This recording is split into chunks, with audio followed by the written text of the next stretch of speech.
Lisa's doing well. She made it through. Yeah, we do. Okay, it's 6:30. We'll call the meeting to order. Roll call, please. Schnelly, Here. Bano, Here. Meyer, Here. Holda, Smithback, Here. Van Campen, Here. Nelson. Here. And Mozon is out tonight. Okay, thank you. And we're going to welcome Jennifer here tonight for your first meeting with us. Thank you for offering to do this. Appreciate it very much. We'll move on to, let's see. I'm looking at the meeting minutes. That's silly. Let me get to my agenda. Yeah, thanks, buddy. I got that on the backside. Approval of minutes of May 1st, 2025. Do we have a motion to approve? So moved. Phil. We have a motion. Do we have a second? Second. All in favor, say aye. Aye. Opposed? Motion carries. Move on to item 4A, which is community input. At this time, we open open it up to anybody that wants to speak to either anything on the agenda or off the agenda. Plan Commission can listen to it, maybe make some suggestions where to go with it, but we cannot go beyond that. Does anybody want to speak to something that's on or off the agenda at this time? Joy, do we have something here from somebody? Yeah, but that is part of the public hearing. Is it public? I know that, but it said it's part of 5A or 4A. Huh. Yeah. Been out in the sun too much today. Thank you. Nobody wants to speak? Thank you. We're going to move on to item 5, which is public hearings.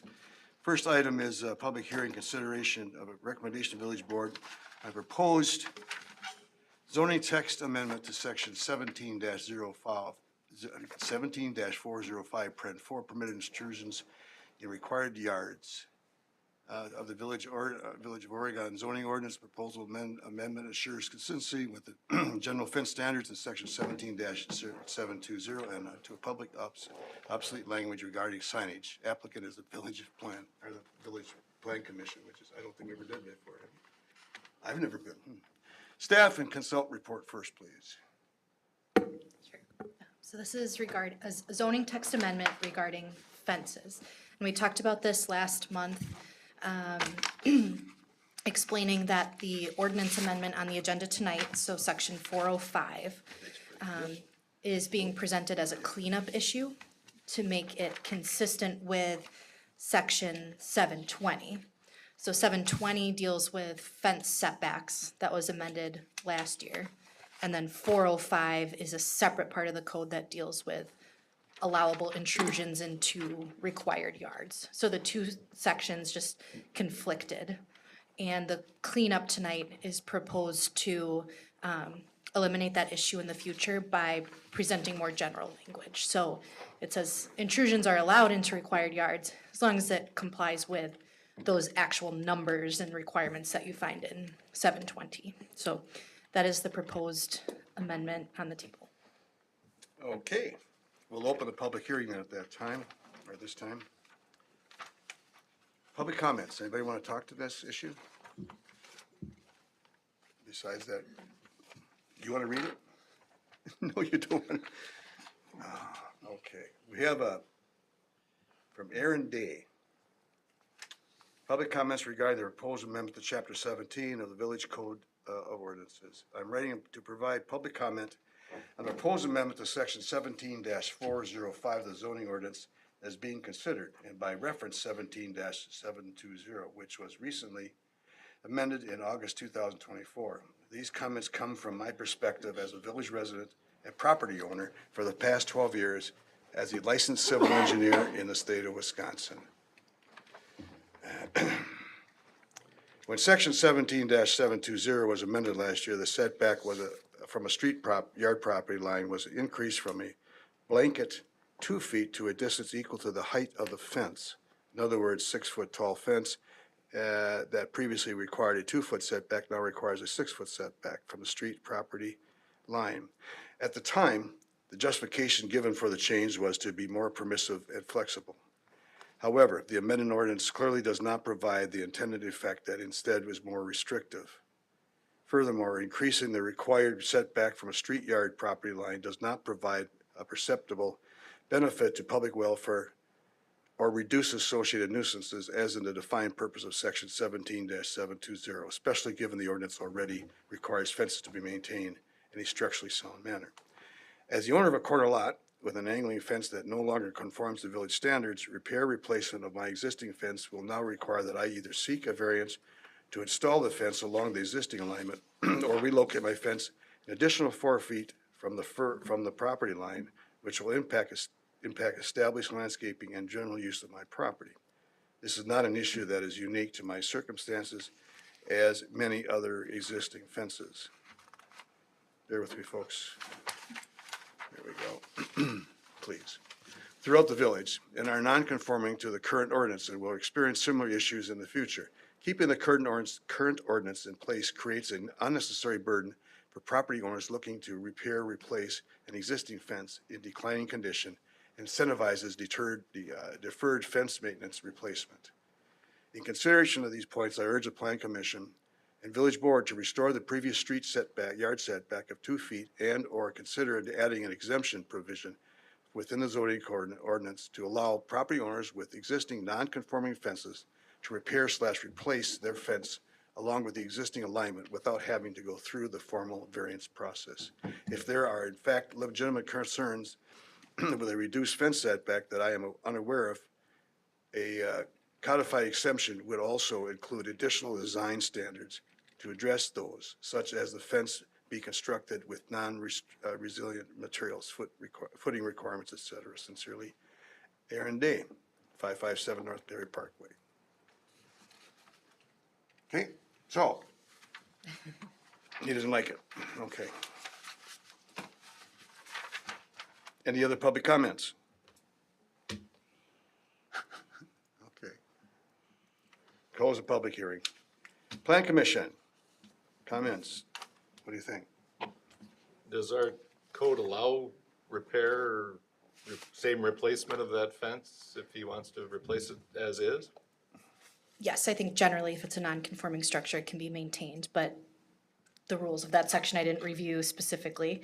So whatever is in the non-conforming section of the code would apply. I think I can clarify a little bit further. However, I think the email, Martin and Elise and I looked through the records of kind of how this zoning text amendment from last year evolved, and can clarify. The resident's email says there was a blanket 2-foot setback requirement. That's not necessarily complete because there was a statement that all fences must be at least 2-foot setback from the property line. But then it stated that any 6-foot tall fence may not be in the required street yard. So the street yard is defined then as the setback of the principal building, which I believe in those districts is generally 30 feet. So a 6-foot fence actually had to be 30 feet back, not 2. So then the change that we made did indeed make that more flexible by saying that the setback could be at least 2 feet, but also needed to be at least the height of the fence. So now a 6-foot fence, instead of having to be 30 feet back, it could be 6 feet back. It never enjoyed privileges of being at the 2 feet. So if he does in fact have a 6-foot tall fence at the 2-foot setback that is non-conforming, and the non-conforming section would apply. All new fences have to be at the height that they're at. The ambiguity lied in the fence height between 2 feet and 6 feet. So it wasn't entirely clear what to do with a 5-foot fence. And that was the intent of the ordinance amendment, to try to clear that up. So hopefully that helps. I think, again, the non-conforming would apply if there's a particular fence in question here. But the ZTA from last year tried to make that easier to administer. Is the item that the person is requesting even on the table? No, it is not. Yep, so the one tonight is just the cleanup. If you want to revisit Right. that policy, you have to open up the other section. I'm sorry, that was just a public comment. That would be what he was asked. So he's not really. We're not on the Right. agenda to change No, the ordinance no, that we no, changed no. last year. As a matter of fact, the ordinance is actually. I just want that to be clear. Right. The ordinance, well, from what I can understand, from what Sonia says, the ordinance in fact helps him. At least allows us to put the 6-foot fence in the Clarifies front and- yard. yeah. Because up until that time, it wasn't allowed, so he was non-conforming all the time. Right. I can relate to his situation. When you put up a fence, you tend to landscape and plant things around it, and then if your fence is dilapidated and you had to move it, that would be kind of an odd situation. So as long as we have other mechanisms to help that situation, I'm still in support of our revised ordinance and the cleanup that's before us tonight. I think we'd probably be pretty flexible on what repair means versus like replacement or something like that, so Yeah. I don't know that we need to write a policy for that. No, I don't think so. Okay, so it sounds like we don't have any more discussion, so we can go to a motion, recommend the village board. I'll make that motion. Okay, we have a second? Second. We have a second. Any more discussion? All in favor, say aye. Aye. Opposed, motion carried. Joy, I don't know what we do on this, since you did send that letter. I would think it'd be probably, and I don't, what do you think on this thing, Martin? It'd be courteous to at least send a letter back saying, We can let them know what the outcome I'd was. appreciate, yeah, I think And so. that'll be on the He village sent board. that in, I think it'd be appropriate. It was an email, wasn't it? Yeah. So just an email. Yep. All right, thank you, thank you. Move on then, item 5B, public hearing consideration of a recommendation to the village board, proposed amendment to chapter 41 floodplain zoning ordinance, Village of Oregon Code and Ordinances. Proposed amendment is necessary to incorporate updated flood insurance map rates or rate maps and flood insurance study data for Dane County as mandated by the Federal Emergency Management Agency, FEMA, and the Wisconsin Department of Natural Resources. The proposed ordinance is based on the current DNR model floodplain ordinance to ensure compliance with Wisconsin Administration Code, Chapter NR 116, and maintain the village's eligibility in the National Flood Insurance Program. Staff and consulting report. I'm sorry, what, I won't read that again, Okay. folks, I didn't realize there's something. Yep, Sure. there, you could have read I it. can kick this off, and if Lauren or Martin have anything to add on the details. But occasionally FEMA updates its flood insurance rate maps and flood insurance studies, and then requires that those be adopted into the local ordinance by reference. And then at the same time, there's usually a new DNR model code that has to be updated as well. So what's reflected in the proposed ordinance is really following the DNR model. This has been reviewed by engineering and consultant engineers, and has also been okayed as, acceptable and approvable by the DNR. This has to follow certain timelines, the public hearing, certain public hearing notice requirements, and be ultimately submitted in accordance with the FEMA deadlines for the village to continue to allow its residents to use flood insurance. So a lot of this is really standard language, and if there's questions on specific sections, maybe we could get into that. Okay, thank you. At this time, we'll open the public hearing. Is there any public comments? Wow. Close the public hearing. Let's talk about it. I think it's pretty straightforward. So we'll need a recommendation to village board for approval of that change. So moved. We have a motion, we have a second. We have a second.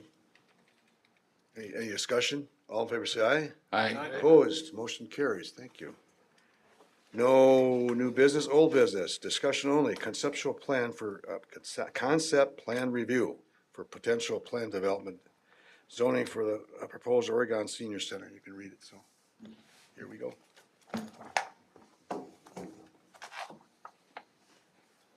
Good evening. Good evening. I'm Jeff Vine. I'm the owner's representative for the new Oregon Area Senior Center. And I thought that I would give you an update tonight of where we are with design.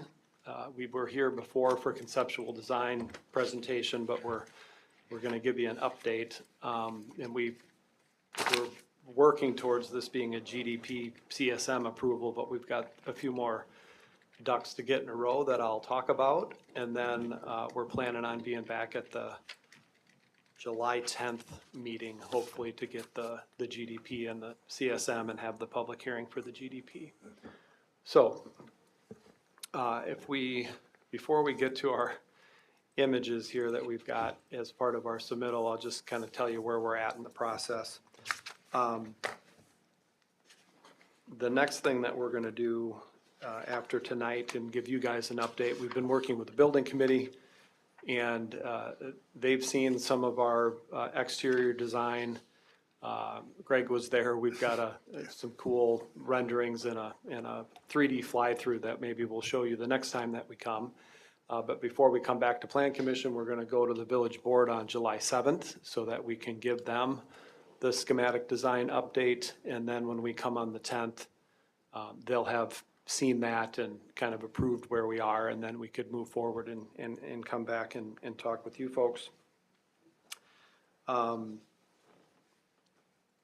One of the things that we're working on, and maybe we can scroll up, I can refresh people's memory of what's happening with the site. I guess it's not those two, maybe we'd be after these floor plans. Maybe one more slide, please. That's good. So if you remember that we've got the Waterman Street that runs between Brook Street and Park Street, and we're actually in the process of working through vacating that right of way so that we can incorporate that piece of property into the property for the senior center. So part of the package that we submitted for tonight was a CSM so that we could get some staff review of that. And I think that it came back from engineering that everybody was happy with what we were proposing for the CSM. And basically it's that red line outlined on that site plan that includes Waterman. But before we can move forward and incorporate that, we need to go through the process of vacating Waterman Street, which we're working on at the moment, and hope to have that all cleaned up and taken care of before we would come back on July 10th. So that's one thing that's happening. And then we're also working on a demolition project for the old library and the USPS building, which we got bids back for that, which we're under budget, and we're going to move forward sometime after the 4th of July. We'll be working on demo for those two buildings and getting the site cleared and ready for next steps for the senior center project. I think that's it for a general update. So we can kind of buzz through this package again. I don't think much has changed with the site plan, which I think that we talked about last time. And despite John's comment, we're still showing that Park Street project just as a point of reference. But eventually our project is just inside the red line. And the changes to Park Street will be a separate village project. But I don't think anything's changed as far as the outline of the building, where it sits. But if we scroll through a couple more of the site plan, you'll see that there's more utility design that's been worked on. And then if we go to the next slide, you'll see that there's some landscaping, and you can see where we're planning on having bioretention infiltration basins and what we're working on for parking lot counts and those types of things. So there's a little bit more detail there. And then I guess kind of out of order, we could go back up and show you that we have been working on the interior floor plans. This is the right orientation here. So you can see that there's the gym fitness area is at that northwest corner of the building. And so when we look at some of the exterior renderings, you'll see where that is. Most of the building is going to be single story. Obviously, the gym portion of the building will be a taller structure. And then kind of tucked behind that, where you can see there's some restrooms and things. Adjacent to the gym, there's going to be a mezzanine area, so that portion would be two-story, but kind of tucked back and connected with the gym. And then there's potentially a two-story building that would be in the middle of or a two-story section that would be kind of in the middle of the rest of the single-story building. That might be another mechanical mezzanine type area, but most of the building from the street reads as a single story except for the gym portion. So if we can go down now, we can look at some of the initial renderings that we have. Couple more slides. All right, so here's one of the shots that shows, you know, the massing of the single story building. Maybe we could even zoom in on a little of that. I don't know who's driving the bus. Are you doing it, Martin? Nice work, Martin. All right. Couple things that are happening here is there's quite a bit of exterior canopy. You can just barely see on the right side of the page. That's where the meal service kind of pickup drop off is. There's an adult daycare pickup drop off down on that end of the building. So that's kind of our service area, and that area is covered, or portions of it are covered, where people will be getting out and getting in and out of the building to keep them out of the weather. And then there's that canopy that spans the whole front of the building and it kind of wraps around that inside corner. And that was just feedback of having places for people to get up, get out of the weather, and get into the senior center. You can start to see some of the materials that we're thinking about. There's a lot of masonry. There's quite a bit of glass in certain areas, and then we're going to show you a rendering of the night version, but the upper part of that gym area is some metal panel above the brick that kind of hides the height of that structure, or kind of camouflages it a little bit. But just on that corner, you'll see some vertical panels which are actually translucent, somewhat opaque panels that'll let light in and out of that gym. And then obviously there's glass around the gym as well. So maybe we can go take a look at the next slide, which is a little bit closer view, where we've got kind of a gathering area out front for people to enter the building. Again, you can see the detail of the material a little bit more. Again, those translucent panels that are on the corner of the upper part of the gym area.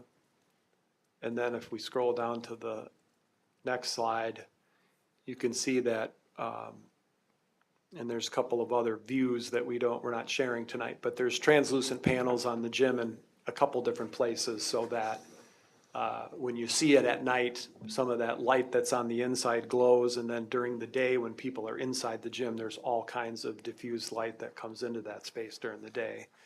So it'll be easy to see when the lights are on and the gym's being used, and there's windows that you can see activity in there, and that, you know, something's definitely happening in that new space that we've created. So it's kind of coming along. And like I said, by the next time we come back, I think we'll have some of that fully developed, and even a 3D fly through around the building to show more detail of that. But maybe that, for tonight, maybe that's something we'd like feedback on, other than what we've submitted for the package and that's been reviewed by staff.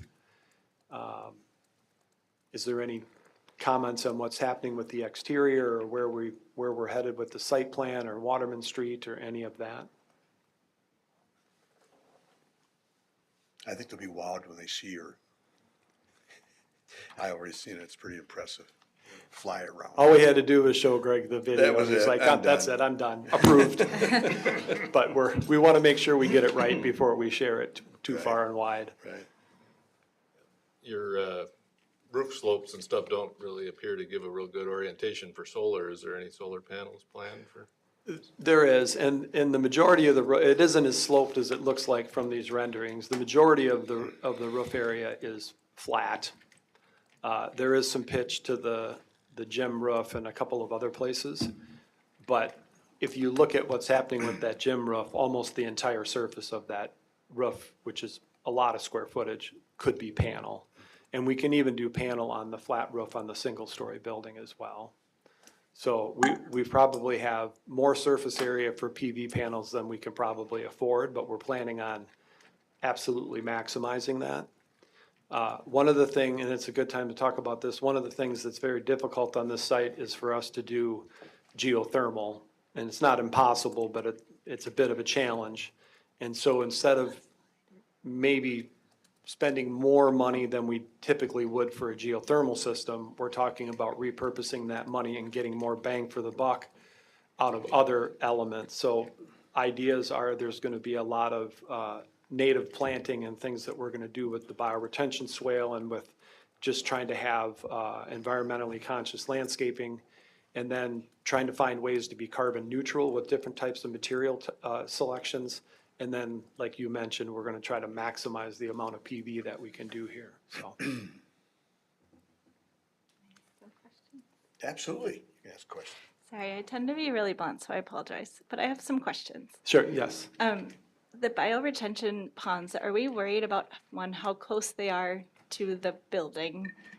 We get a lot of water in those areas, and I guess it worries me a little bit that it's that close to the building. And then would there be a fence? There's a lot of kids that are in that park across the street, and I worry that if they are fairly deep or something that way, that it's a place for kids to go fall or trip and fall into. I don't know how deep Yes. they are. And I think pond is a bad word. So these are bioretention infiltration areas, so they should not hold water. There's I think GASD told us that in a, I get it. 200 rain event, there might be some water in there, but within 24 hours, it has to be gone.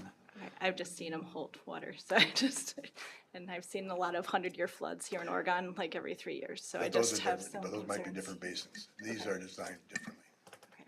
And then my other comment, which I'm probably the only one, your rendering to me looks like a 1950s high school.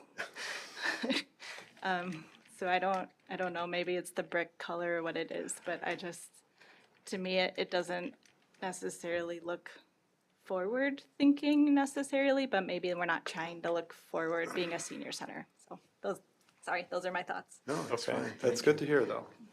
I think once you see, The windows and the brick, to me, it's the same, it's like trying to bring back memories of the schools that maybe some of the people went to. there's more renderings that you haven't seen yet. I think you might change a little bit. Okay, thank you, sorry. Jeff, when you were in last, we gave you some feedback, and yet you said that there hasn't really been a whole lot of change from that other than more development. Can you talk about that a little?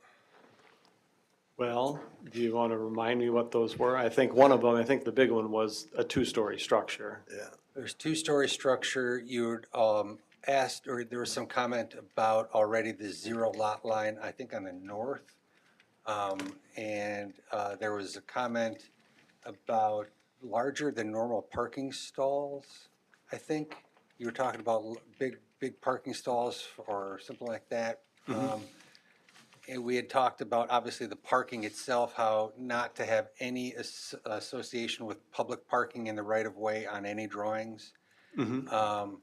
And because parking really isn't a consideration of this because of the zoning and the neighborhood that it's in, to take it off of the request altogether. That's something that's more of an internal thing. And I'm going from memory too, so it was Yeah. all in the minutes. Yep. And obviously, the fact that we're having to refresh your memory, it didn't go any further than this room.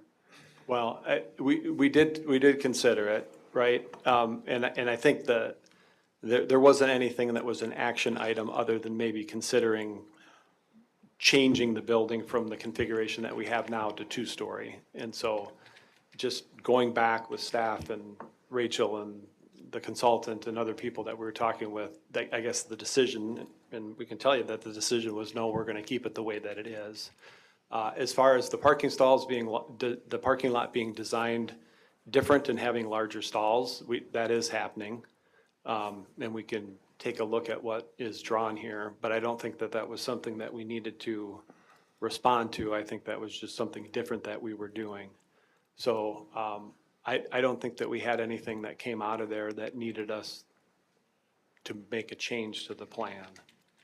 Well, the reason why I'm asking some of these questions is the flexibilities that you're asking for directly are affected by the decisions that you're making. You're asking for no fence along one property line, yet you're making larger parking stalls. You don't have to. You're asking for landscape flexibilities against a property line, but yet I'm looking at your site plan and you've got sidewalks between parking stalls. You don't have to. You're asking, we had talked about doing something on that northern property line to sort of strengthen that edge. And, you know, obviously at this point, we don't need to have that. But it was something that was discussed. So I guess I'm just trying to understand, are we just doing lip service for this, or are the comments that we're asking being taken into consideration? Again, I don't think that we had comments at the last meeting that required us to change the There plan. was no requirements because it was a concept. But if we're talking about, why are we doing certain things to create better design for seniors on the site for parking and walkway paths and those types of things? And if you want us to provide a response of why we've requested some of the things that we requested, we can do that. I think the answer is we're doing it because it's a senior center and that's what the design is wanting. And if we can't get those, then we would have to make changes. Yeah, that's fair, but at this point in the conversation, we're not required to make demands because it's for discussion only. So if you're going to come in for discussion purposes only, then it's only for discussion. And these are items that you're asking for flexibility in the future, and then you need to have something in your verbiage or description or reasoning as to why. I'm just responding to what Right, I'm in the looking packet, at. yeah. And that's fair. We can have JSD better explain, not just assume that, You know, because we're designing a senior center, we should get these things. They can explain the reasoning behind why they want them. and do all the stalls need to be larger, or can only half of them? You know, do the stalls only adjacent to the walkway in the middle only need to be big? I don't know. I'm Yeah. just, you know, but because the stalls are bigger, your islands get smaller. The proximity to the property lines get closer. The building footprint doesn't change, so that pushes everything out. You know, and yet you're asking for these flexibilities. And I just need to, I look at it from the standpoint of a community, you know? I need to advocate for my community, and if you're asking for these flexibilities and I'm looking at a plan and I'm seeing these things, I'm going, you haven't put any shovel in the dirt yet. You can still make these changes. So if you want to have those flexibilities, then give me a reason why so that I can go back to the constituents that I'm supporting Yep, and say, this is why. sure. I think some of my concern is that we're asking for some of these flexibilities, and it's to make the right decisions for the senior center, but to fit on this site, we have to make these concessions to the general zoning guidelines and the things that the community has asked for over the years, and so is this the right site? I know we're down a path, but just because these are the right things for a senior center doesn't mean that this is the right site for that senior center, is my concern.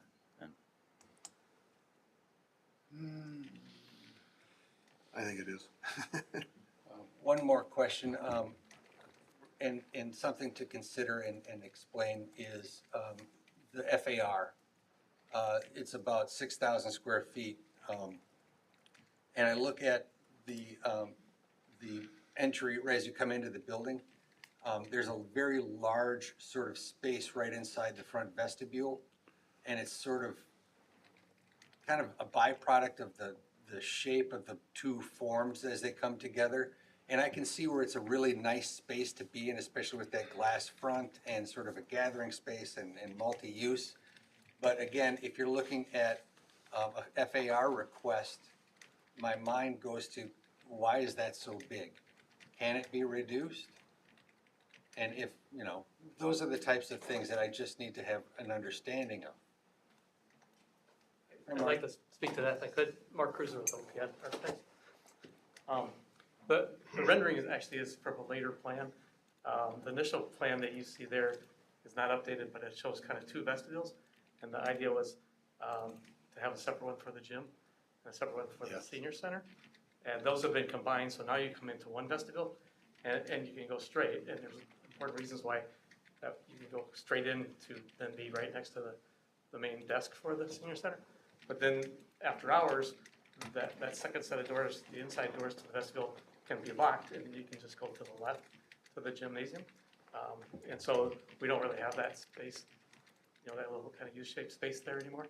But we have created, you know, some seating in that over, you know, to the left of the entry near the front of the gym. So you know, again, it's a work in progress, but we are making some improvements on that. So again, that vestibule's kind of all combined into one rather than two. I like that space. I think it's gonna be sweet. I'm just saying, you know, as a request that you're asking for, I need to be able to sort of advocate for where I am. Yeah. And Jeff mentioned, the parking, the larger size, the more walkways and stuff. We've, on our team is Doug Gallo, who's from Ohio, and he's done multiple senior centers around the country, and so he's our senior center consultant. And he's recommending the wider stalls, the pathways between the parking, you know, so you can get better connections to the, you know, for pedestrians, senior pedestrians walking usually a little slower, and then into the senior center. And I'm in support of those things too, but I just want to push back a little bit and say that walkway that's between the parking stalls, does it need to be 6 feet or 5 feet, or can it be 4 feet, 3.5 feet? Does it have to be that wide? If you're asking for the flexibility against a property line, we're talking inches here. We're talking feet. You know, we're not talking about a lot of space. So does it have to be that wide? Can you shrink it up to give yourself some of those things and get rid of one of the flexibilities that you're asking for? Yeah, one concern about the walkways, you know, because people will, you know, potentially could overhang their cars 2 feet, you know, with their wheels, you know, so the wheel stop 2 feet. On each side, that would narrow it by 4 feet, you know, so we have some concerns about that. We do have, we're not quite to the property line on the north side, we do have 10 feet of landscape there between the building and the sidewalk. And just, you know, a tool that I've used, Mark, and something maybe to sort of help you, is a parking stall is 18 feet, let's say, and I agree with you, the 2 feet, everybody pulls up until their wheels hit the curb.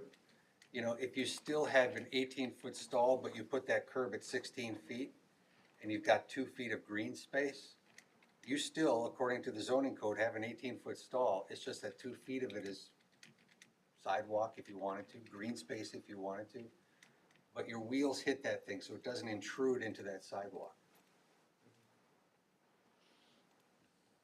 Okay. And then just to add the, you know, the parking on Park Street, for example, again, it's not part of this project, but it ties into the master plan of the you know, the GDP we're proposing. We want everybody to understand that there should still be adequate parking here. And we can't quite fit all the parking we would prefer to have on the site. But again, that parking that's on the street is available to any kind of community event that's going to be downtown. So, and so just from an urban standpoint, you know, there's a lot of street parking in the downtown urban area.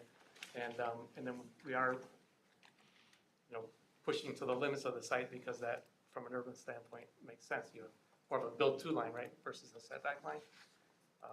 So we think from that standpoint, it does apply, it does respect some of the urban environment principles. And Mark, to your point, I know you sat on this side of the table as well, and That's usually pretty nice to you. you know that it's a slippery slope. If I give a conditional use or a permitted use or something like that, flexibility to you, I need to make sure that I have a justifiable reason, because the next person that comes down the pike asking for it, if I don't have that, I can't fall back onto something, so. those Yeah, are I some- think I'm hearing from you that we should spend a little bit more time explaining why these are important instead you. of just That's where he's listing driving, them, so yeah. we can get JSD to do a little bit more work on that. His comment, sorry to interrupt you, his comment is good because people remember things. And just because we go along very well, and your project's beautiful, somebody down this road in 5 years, which I won't be here for, I don't think, but Yes. yes, may say, oh, by the way, 5 years ago, and trust me, it's been done here. Yeah, I've right, been around right. long enough, I've seen it done, so it'd be nice to make sure that we want to be consistent with everything we do. And we're very consistent, we try to be. So that's where I think you're going, right? Yeah. Absolutely. All right. You didn't really talk about the actual floor plan details. Are we not at the point where we're looking at those, or? Well, there's still a work in progress, and I think that they're far enough along that we have a good feel for the footprint of the building, which is important Okay. as we're looking at the site. So we will have updated floor plans when we resubmit and Okay. have a better GDP submittal for the 10th. I just mentioned a minor thing then. There's a cafe dining area, and then south of that, there's a dual-purpose room, kitchen, dining, meal site manager. Is that, and I'm assuming that kitchen serves that cafe dining area, is that accurate? But there's no doorway between the two? Yeah, that's very preliminary. Okay, And we're all just trying to, this is more of a space planning exercise, so we're just trying to make sure we have enough Okay.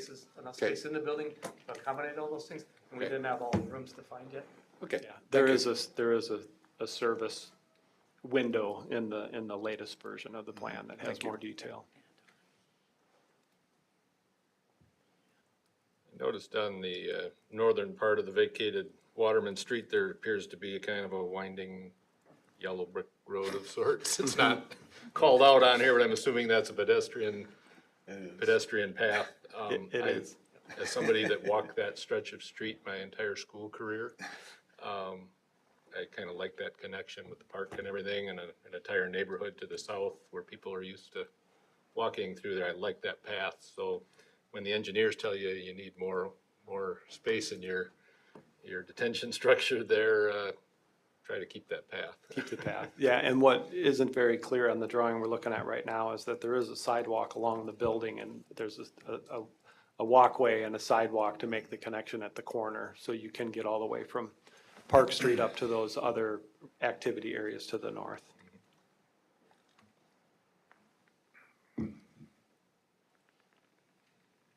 Okay. Any other feedback? I don't think so, no, I don't think so.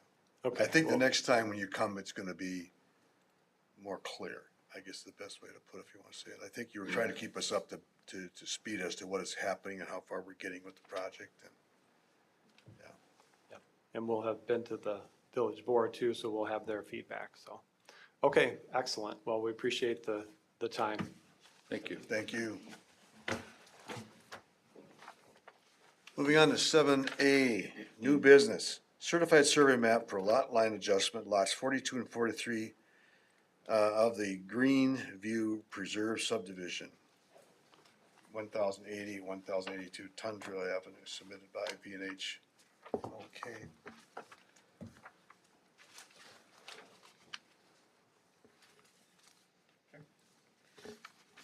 Provide an overview. So this is a CSM for a lot line adjustment submitted by Veridian for the subdivision they're working on, Greenview Preserve. The reason for this is, I believe on lot 42, the home is built, and the as-built conditions are off just a little bit where it doesn't comply with the setback line. I don't remember what that is, but I think it's minimal inches in some places. So the lot line adjustment is to correct that and make that as-built home compliant without making the other one non-compliant. So it's just a lot line adjustment. Veridian did go through and confirm that all of the GDP approved flexibilities are met. And there are no staff concerns from a planning perspective. There might be a few outstanding comments from the village consulting engineer on technical details of surveying. So I just have a recommended condition of approval that any of those outstanding comments shall be satisfied. You could add if you wanted to prior to village board or prior to recording, just to make sure that's done. And then I just thought this was interesting. The CSM shows lot 501 and 500. And I've typically just seen if you're doing a new CSM, it's, lot 1 and 2 of that CSM. So I just called the surveyor to inquire about that. And they said that they don't love to have multiple lot 1s within a neighborhood. So even though it's a different subdivision plat versus CSM, Veridian has done this before and prefers to record it that way. And that complies with statute. So that's that. All right. Any motion, don't we? Move to approve. Second. That's the echo. We have a motion, we have a second. Any discussion? All in favor, say aye. Aye. Opposed, the motion carries. Thank you very much. Item 7B, Could you modification repeat, of could you repeat who was the first and second? I second. He was second. We didn't know who that was first. There was a first. We'll take Phil. Yes, I'm sorry. Okay, moving on, I'm sorry. Modification of an approved SIP plan, Highlands of Netherwood. Okay, for an addition of a common trash enclosure, hardscape patio area. All right, I can introduce this as well. So this is the Flats development. Has an established plan development zoning, has an approved GDP, and has an approved SIP. This is a request to amend the SIP to address an issue with trash bins. So there are 51 individual units, and they found operationally that if all of those units have to wheel their individual bins out, causes a bit of a problem. And so they're looking for a more centralized location to have residents dispose of their trash. So this is to essentially create what's right in the middle of the site. Everything that's outlined in red is a change. So they're creating a trash enclosure. They're also creating a little bit of a grill patio space in that center island. And then the sidewalks are also reduced. So the big thing with any SIP is that we want to make sure that it complies with the approved GDP. One of the approved flexibilities at the GDP stage is that this site must have a maximum 31% impervious surface. So they're very close to that. At one point, they were a little bit over, I think by 1 percentage point, which would have made them have to go back to the GDP. So rather than doing that, they designed the site so that they do comply with that and don't have to request further flexibility. So in order to comply by adding the new impervious space in the middle, they had to reduce the width of the internal walkways. That's why those are outlined in red. And I think those might have come down from 5 to 4 feet. So that's kind of the site plan improvements that are proposed. And then architecturally, they provided some detail of the trash enclosure. And it's going to be 6 feet tall, split face CMU block. And then there's a horizontal band around the entire trash enclosure that is proposed to be similar material to the building. So it'll have a bluish shade to match the siding and bring those two together. Questions? Anybody? We see you have a problem with that? It's like the residents will be happier, I think. Yeah. 51. So that's 51. Move to approve. Okay. We have a motion to approve. We have a second? Second. We have a second. Any discussion? All in favor, say aye. Aye. Opposed? Motion carries. Thank you. 7C, discussion only, plan development, district step 1, pre-application concept conference for proposal renovation of Main Street senior living. Oh, yeah, okay. I'm sorry. Good, we have. Uh-oh. No, that's fine. You snuck up in and see it coming. My name is Tim Becker, and I represent the ownership of Main Street Senior Living. I'm employed by Frieding Associates, which is the general contractor, which was retained to do some work there for them. What they're proposing is to redevelop that from a skilled nursing center and assisted living to an independent living, all studio apartments. And I guess I'm here for your comments and your suggestions and some guidance. Based on your ordinance, I think we require flexibility because we have too many units and not enough off-street parking.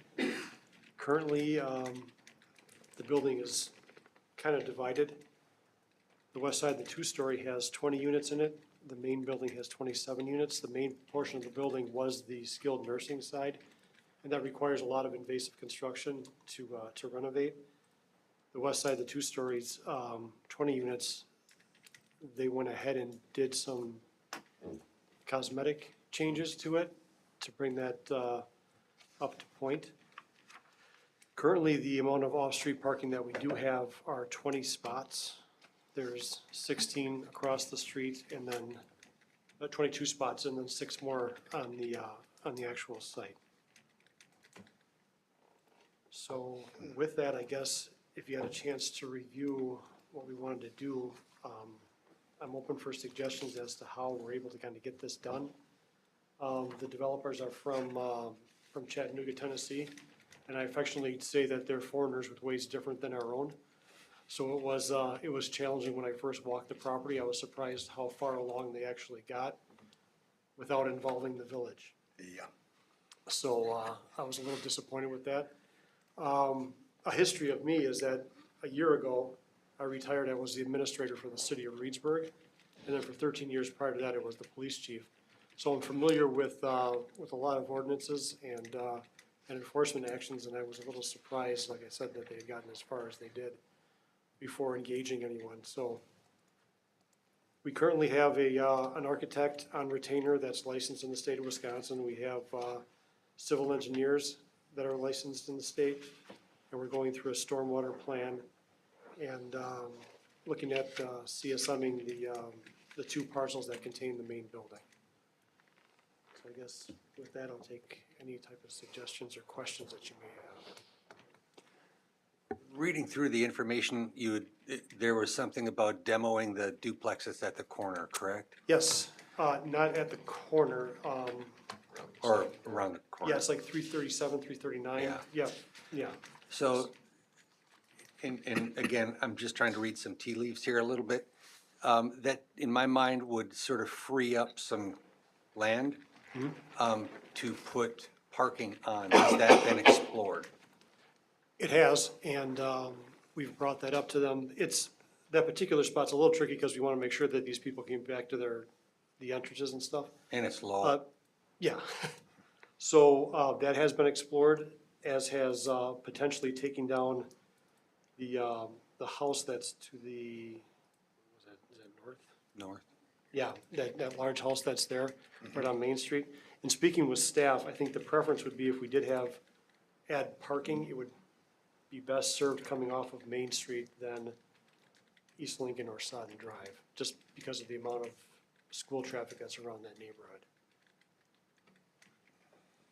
But I can suggest all those things to them, but if you tell me what you want. We can't necessarily do that. We can give you ideas. We can't suggest too much. Yeah, so that you understand, our job, my understanding of our job is that we are not tasked to solve the problems. We're tasked with sort of responding to what you present. So if you are asking for flexibility with parking, my gut says, what are you gonna do to put parking in? Right, and I understand that. So, so if I'll go that far, you should look at adding parking. Okay. So at what, I guess, so if we have 47 total units, at what level of parking do you think would be appropriate for us to add other than 47? If we can't fit 47, like, how many numbers of, like, maybe street parking would you permit? We can't talk Can't about tell you, street parking, no. Right? because that's not in, that's in the public right away. So we can't take that into consideration. But, and if you're looking for an exact number of what we would approve, I can't give you that either. And I don't think that that would be fair for us to give you an answer regardless if we don't know how many you can fit on the site and you're comfortable with, so. Are there any lease restrictions on having vehicles for residents? Like, are they allowed to have? Since they're all just single, studio apartments where the assumption is one per unit, so 47 units, 47 vehicles. Would our parking minimums apply to this? I would think we'd have to look, how much discussion have you guys had with staff about this? I do know that we need one per unit. Just one? Well, yeah, but I mean, it's, again, I guess, I shouldn't say I guess, I didn't realize that they were gonna, convert this to something other than a nursing home. Is what I've seen the construction going on, I guess I haven't paid much attention to it, but like you said, they got down the road quite a ways before they, Yeah, it'll be full independent living with, there'll be a convenience staff member there 24/7, but not anything medical. have they had building permits and all that stuff? I don't know if there's been any permits pulled. I suggest they better make sure where they're going with this before they go. Yeah, so they're certainly doing this project, or they intend to do this project as explained. What we, the question I had for him is that, well, how are you zoned? And then I called Martin. So that's how that conversation went. So that's why I'm here, is to solve that first and then move on to, all construction has stopped. Yes, I would Absolutely. suggest that because, It absolutely has. I think the reasonable approach is, you need to come up with a game plan with the consultants that you have hired. right, Present something to us, whether it be in a full-on process or whether it's another one of these informationals. I don't know what your timing is, that's up to you. And then we can react to something. Is there any, and you can answer this however you like, but I'm being tasked to ask it. Is there any pathway that they could open up half of that building? no. Perfect, thank you. I almost got the whole question out. I don't know why I respond so quickly, but, right, this is flabbergasted me a little bit. Like you said, all construction stops. My suggestion, what John said, you have consultants now. Yeah. Typically, they come in, they have a plan. They show us what they wanna do. Let's see some plans. That's what I think we gotta do, isn't it? Parking's a concern. I think trash removal, right now, there's a dumpster across the street. I don't know if they're gonna ask this many residents to carry their bag of trash across the street every week, or if that needs to be relocated. And for what it's worth, you don't need to have signed, sealed, and delivered drawings for an informational presentation. I'm sorry. You know, hire your architect for 3 hours worth of his time, or your civil engineer, whoever, Fred down the street. Give us something that is conceptual and, before you spend the money to get it all done. The consultants you've already contacted, none of our business who they are. Are they familiar with state of Wisconsin codes? Yeah, yes, they both are, Okay, yep. and so they'll be able to come back to the Village of Oregon and review our codes. Obviously, we have a state of Wisconsin building code, which they have to adhere to, especially for that type of facility. Yeah, they're hired through us, so. Okay, well, Yeah. and I see, I used to do business up in Reedsburg, so I'm familiar with the companies you're talking Okay. about, so. Good. Get those folks involved. They know what to do. They're the professionals that'll come in and talk to the village, and the village will say, here's this, here's our information, here's our requirements. And then they'll take it from there. And and like John said, it won't take them long to put something together, just as a conceptual, without spending a lot of money on it. Okay. What kind of things do you want to see with your conceptual plan? It's, I think I provided some interior and stuff like that for you guys tonight. Conceptual, I think that obviously the big issue that you're looking for is parking. And then how are you gonna get from that parking to the building? Really, that's the two primary things I'm gonna be looking for. You know, the details are the landscape, if, you know, when it comes time, the landscaping, lighting, are you gonna have any? Signage. Signage, yeah, trash, Would you stormwater. require that we amend what's existing there now, or is what's there now fine? We have to have a new concept, a complete, whether it's if it's what's there right now, fine, but show it. We're not gonna show us the entire concept. You know, you're not in real high detail, but you gotta start somewhere with something. You got a building. We have a building there. We have a trash enclosure somewhere. You gotta have some planned parking somewhere. We gotta see that. Just an overall, you've been sitting here listening to what the seniors said. They have a conceptual, they're quite a ways along, obviously. Right. Basically, you have a view of the, plan view of the site. Parking. Here's what we got for numbers of parking stalls. Like John said, where's the trash enclosure? Here's the outline of the building. This is the square footage. There's a number of units. How many parking stalls do we need, which is by code, one per resident or per residence. So if we ended up with 47 parking spots, is the only reason we'd have to do plan development for the amount of units that we had? I think there would be a few other reasons, Is there? but the parking would no longer be a flexibility needed. Right. Yep. Do you know what those other would be? Yeah, just conceptually, again, without having something to react to, we can only assume certain flexibilities would be requested. If your MR8 is the base zoning district, that only allows a land use type that has 8 units per building. So that would be one example.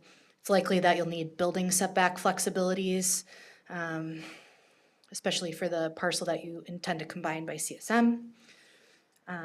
Likely lot coverage ratio, pavement setbacks, and then there are just a number of unknown questions about, you know, how and if you'll reconfigure any other lots or where demo occurs, and if sidewalks will be crossing lot lines, and are there easements, and a lot of other sort of details that might come as you develop your plans.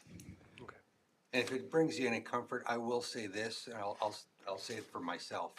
I would not have a problem with higher densities than what the zoning code calls for this type of use in this type of location, because I don't think that it would be a huge stress on anything. And we're looking for higher densities as a community, really. Okay, That's Yeah. me. okay. All right, we'll get the parking thing figured out immediately. And then storm, you want to see a storm plan? So Beerbecker will do that while they're doing the CSM. Because I have a survey guy out there anyway, so. Okay, is there anything more for me? No. Good luck. Yeah, good luck. Yeah. I'm kind of just, I've never seen this before, but okay, I don't think. I appreciate your time. Absolutely. Thanks, You got guys. enough to go on? Do you have enough information? Really, Have you got yeah, enough information to go on? Yeah, I think so. our staff is, trust me, our staff is great. Just Yeah, I talk to just us. want to get the process started. But because- they will guide you. They are very used to doing this. They're very good at it. All right, Thank much. you. Thank you. Okay. No new business, I don't think, beyond this. Reports, communications, correspondence. You're on, Lauren. All right. So public projects, Oak Street is obviously ongoing. Ran into some difficulties with some of the geology out there initially, but they seem to be past the worst of it as of right now, so we should start seeing more movement and faster out there. But we are continuing to keep our eyes on that one and watch it very closely. The wastewater plant, we do have dewatering wells now, so we are really getting rolling on that one too. We're gonna start looking at excavation here in the next couple of weeks. And our consultant out there, Town and Country, has been providing monthly reports to the village board that kind of summarize what happened in the last month, so that's a very good source of information as far as where we are and where we're planning to go. Well 3 is moving. That one's kind of just continuing on pace. Few weather days, but nothing to really mess up the schedule on that, so we expect that'll continue.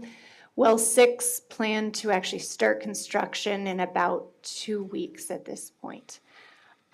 We'll see some other kind of minor road construction, really more maintenance projects here as we get into the summer. But that'll be in a couple of months from now. Starting to actually see quite a bit of private development movement. So we do have submittals for the Autumn Ridge Phase 3B project. They're looking to move forward on that. I think as soon as they can get their DNR permits for that. Greenview Preserve, we have seen an initial submittal on the engineering side for that for Phase 3.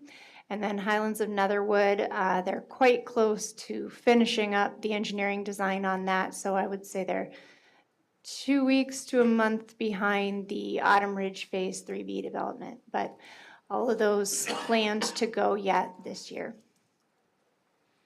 Village is growing. Yes, it is. Thank you, thank you. Upcoming meetings, again, remember it's July 10th for the next meeting. And August 14th, I forget the reason for that one. Elise is gone the first week, so. Ah, that'll do it. Anything else, anybody? Okay, we need a motion to adjourn. So moved. Do a second by somebody? I'll second it for this. I'm sorry, I'll take it away from him. I'm sorry, go ahead. Any discussion? All in favor, say aye. Aye. Opposed, motion carries. Thanks, everybody. Good meeting. Thank you.